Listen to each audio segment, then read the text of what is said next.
Hey, welcome back to Happy Connections. I think this is a topic that might be super relevant for quite a few folks, especially considering the times we're in right now, but also just those who are looking to pivot at some point in their journey, whether you are still a teen, exploring your opportunities, even as a young adult, or you're just a little bit older and you're deciding that, hey, there's a different path for you. I can't lie, I am honestly pretty hesitant to make this video and put it out there because I feel like this is no longer going to be something that I can keep to my chest. But I do feel like it's time that someone can learn from this journey and perhaps decide that whatever choice that they make, it will be the right choice for them. And so welcome back to Happy Connections, or welcome if you're new here, and my name is Kayla. So this is all self-reflection, all intuitive guidance, everything that just comes from my journals then comes straight out here. So part of the story of Happy Connections was actually formed in part by the shifting of my desires, right? This was all about the desire to be open and an honest, reflective space, but also being really creative and having some fun with the lessons that I was learning through my life.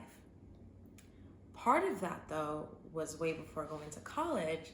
I was really interested in banking, but let's say more generally, finance. I didn't know about investment banking before I got to university.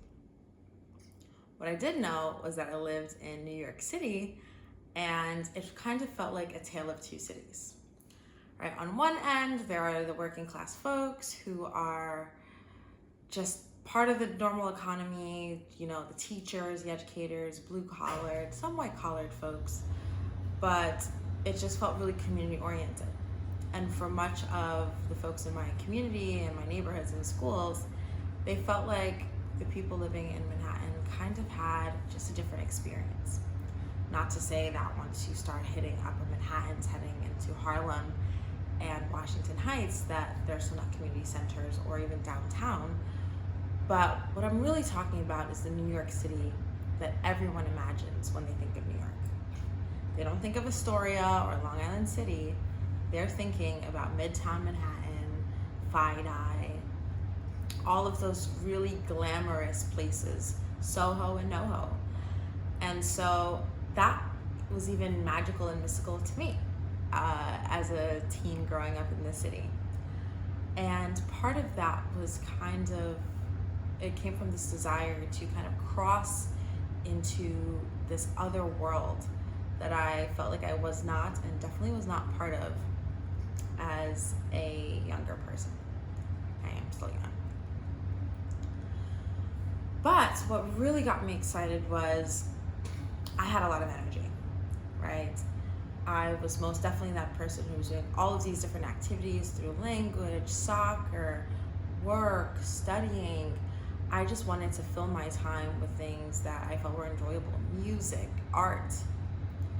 And I really had a chance to explore that in high school, right? My time was structured. I kind of picked and chose what I wanted to do in school. My free time was settled up with my extracurricular activities, which is where I got into doing a lot of the finance work and exploring these games, and then signing on to a financial education program, and then somehow getting to pitch stocks and really exploring the opportunities that were available to me in that arena, right? So I just felt like I could do anything. Then I graduated and had to go to university. And so if you don't know, when you go to college, you can't really do every single thing that's available. You can make the most of your time by trying out bits and pieces, but part of it is really having the chance to engage with the things you choose to self-select into. And so taking my experience and my desire to go into business, I wanted to hit the ground running and get a head start. And so that was my first year. I was so curious. I was like, Okay, what are the different pathways? Who do I need to talk to? I was so annoying. Um, but it was good for me. I was just so curious. I was like, how could it have been that there was this entire place that existed and I didn't even know that there were jobs with banks or an industry, and I didn't understand those terms. But I went to a school where there was a bit more familiarity with these types of things. And so I just got the chance to start speaking with girls in my dorm, other people in the major, people at the career center, and very quickly I heard about investment banking. Right? And it was glamorous, at least the way they described it. To me, as I understood back then, it was where the best and the brightest go. Sans quant, now that I know about it now. But it just felt like for people who were serious tryhards and wanted to be the best in their field and wanted to exit out to whatever opportunities were available to them, investment banking was the way to go. And I learned that I was already behind coming in, and I wanted to do everything I could to catch up. This really spoke to the part of me that, once again, had all this energy, right? I was no longer playing soccer, I wasn't on the team, and so all this excess that I was working out all the time, that I was directing to all these different activities, taking language courses, doing, like I said, playing an instrument, doing art. I was like, where do I channel this? And so I tried to kind of combine it with my interest in finance because it seemed like a really good thing, right? My aggressive nature or my go-getter attitude versus the other subject areas I was studying, like English and education, where taking your time and really being reflective were qualities that seem to be more valued in that classroom. And so coming right off the bat, I was like, I was heavily leaning into finance. I was like, this is what I need to do. There are clear, measurable targets, tangible outputs. I get to be with people who are making moves on the market. I was like, this is it. This is the big impact that I'm going to have. And that just desire and energy pushed me through the first 2 years of college. And I'm not going to say that it was easy because it definitely was not. But I feel like, I don't know if I want to really share all the parts of that story. But it was a process, right? I had to work really, really hard for it, and I kind of liked working really hard for something. Fast forward, I get the internship, I finally get to a bank, and then end of junior year summer, I actually have an internship, right? And so this was the thing that I coveted, I wanted so badly my entire time. And here I was, right? Finally made it to the street. I didn't really care what it was because I knew that I have the ability to make the most of my situation and always leap forward, even when my circumstances might say otherwise. Now, I'm not going to share the name of the bank. I'm not going to explain any particular things that happened there. But what I am going to say is I had a lot of time to reflect. I was working very long hours, right?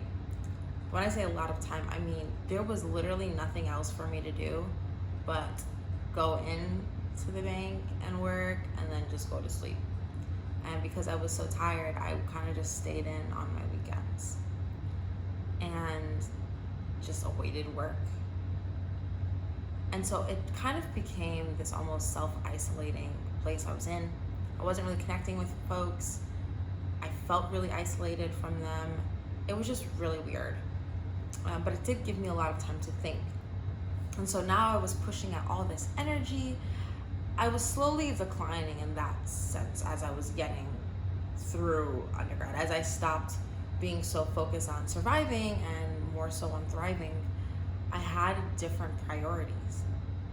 I still really liked the work. I still liked learning about things and being involved in creating these decks because I felt like I could have ideas, right, that people would listen to, I would ultimately make an impact.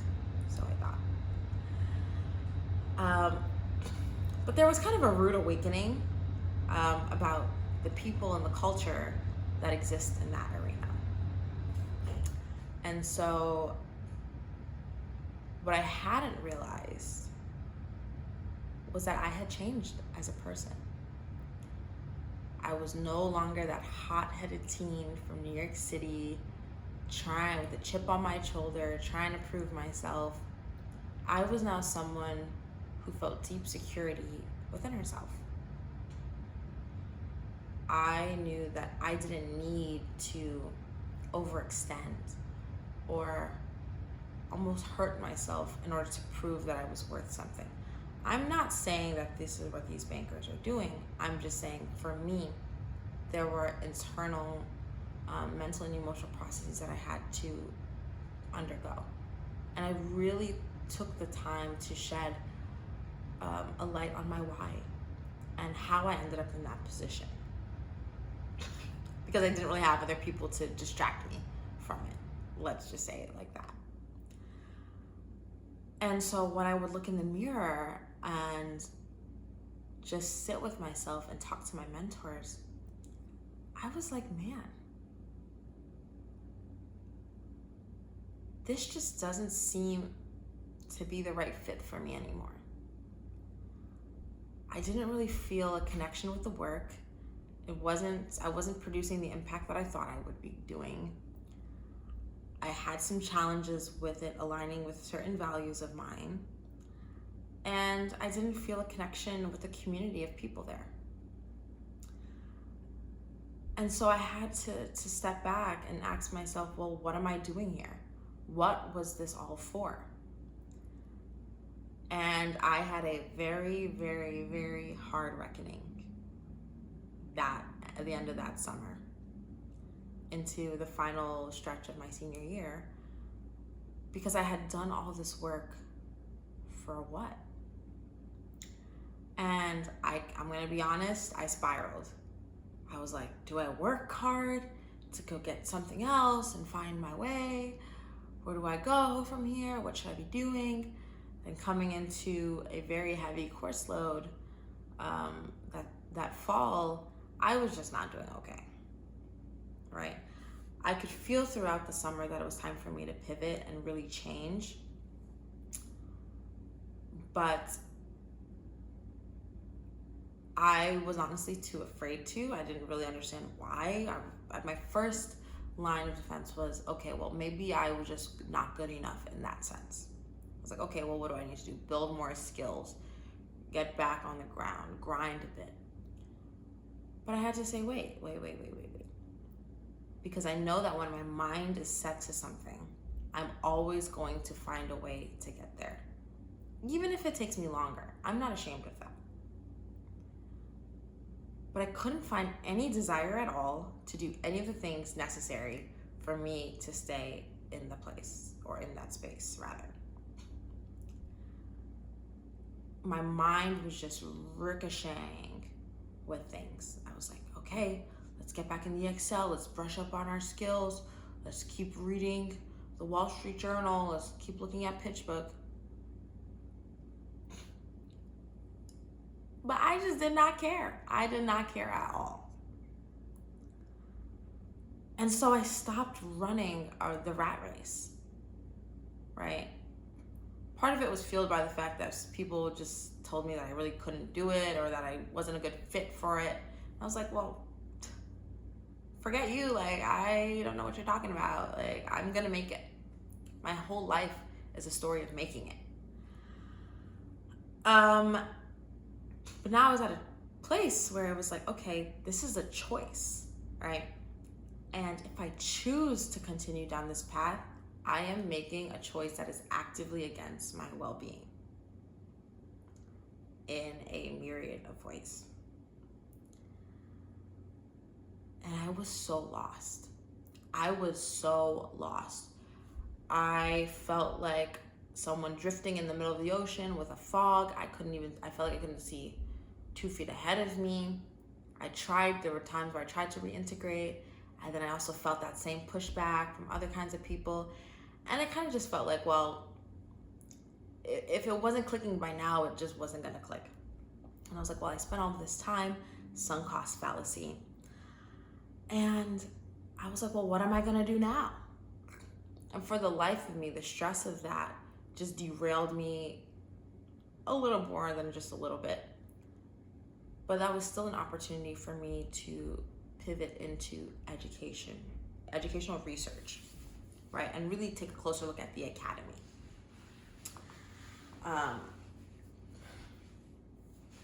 I'm going to pause there. I'm going to pause there because the change was not due to the fact that I had some surprise at the job, that I couldn't do the work. Now, was there resistance I was getting? Yes. But it wasn't an ability thing. I just couldn't find my why. I couldn't explain to myself why I was getting up at 7 in the morning, going to sleep at 3, for what? And all that motivation that I had to get there kind of just dissipated. The more I learned about the things I had to do, the things I was given, I feel like there were a myriad of things that contributed to my ultimate final position. But most importantly, I realized I was not the same person. I had learned to stand in my values and in my truth and really dig my heels in to something that I would always say, and it's, I'm just gonna do whatever I want. Key word here, want, to desire. But it was hard to let go. But it was so, so necessary. And honestly, I felt like even if I couldn't let go, I would just be forced to let go. Right? And so there was a fundamental change in my ideology. And a very deep insecurity for me about my own security of my life, of a structure, of a path. It kind of just crumbled away. Because now I was willing, and rather, I am now a person who was able to say, I can always create security wherever I'm at, regardless of my environment, regardless of the situation. I am my own rock. I am my own sense of security. And I don't need to rely on somebody else outside of me, whether it's a person, a thing, whatever. A place, a job, nothing. None of that is going to provide that sense for me that I would be able to provide for myself. And I was now open to living a life that didn't really have those same constraints. I feel like I'm saying this very easily, but it was not easy, right? I had many a tearful night. I had quite a few times of frustration, of fear, and honestly still do, but also not really. But most of all, I had courage. I had the courage to say that even though this was once a passion of mine, I am no longer feeling that desire to pursue it. Even with all of these benefits, right? Because that desire was no longer there. My purpose and push for that was no longer, it didn't exist anymore.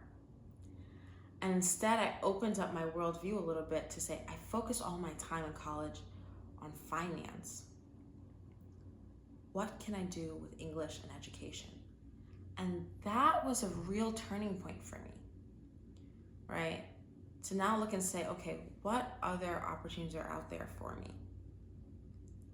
And really lean on the skills and soft skills and talents and strengths that I do have, right? Based on the community building, based on my thoughtfulness, based on my reflection, based on my intellectual curiosity.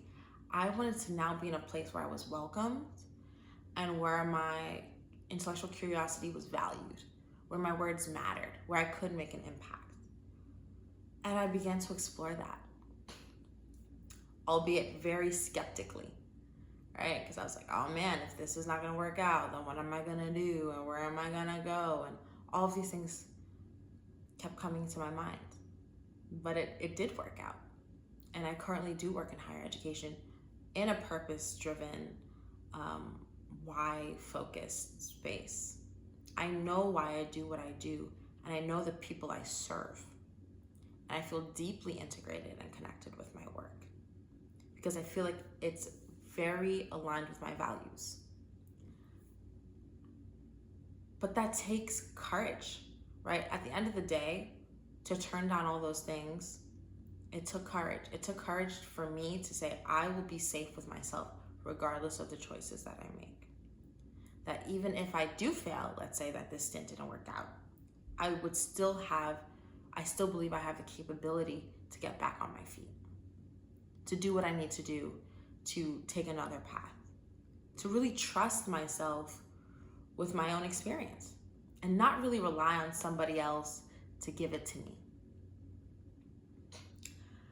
And that transition, I felt, built me into somebody completely new, not really taking orders from anybody else, or rather it cracked open who I actually was.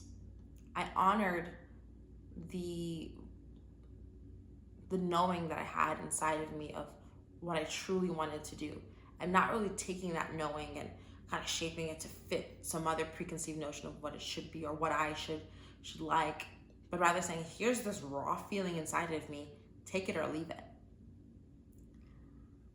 And that was that. So back to the beginning of the video, you have to pivot. When you know something is no longer going to work for you, you have to pivot. I can make jokes about pivot tables all day. And they say these phrases in finance all the time. Oh, we got to pivot, think quickly on our feet, yada, yada. But for yourself, if you're on a track in your life where you're not happy, pivot. Don't believe the sunk cost fallacy. Every day you decide to continue with what you're doing, that's a choice.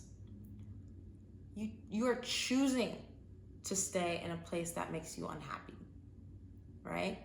Even if you are in between a rock and a hard place, that's a choice. But guess what? You choose to go through the hard place, you'll eventually get out and it won't be so hard anymore, right? It won't feel like you're stuck, right? I was so caught up in give me the answers now. All right, it should be something as prestigious or whatever. What does that matter if I'm not happy? What does that matter if I feel like I don't want to wake up every day and do the things that I have to do for freaking 10 plus hours? That makes no sense to me. It didn't make sense to me. And I felt that voice inside of me echoing and growing louder and louder and louder. And I said, I can't ignore it anymore. I just can't. And so I also stopped ignoring who I became, right?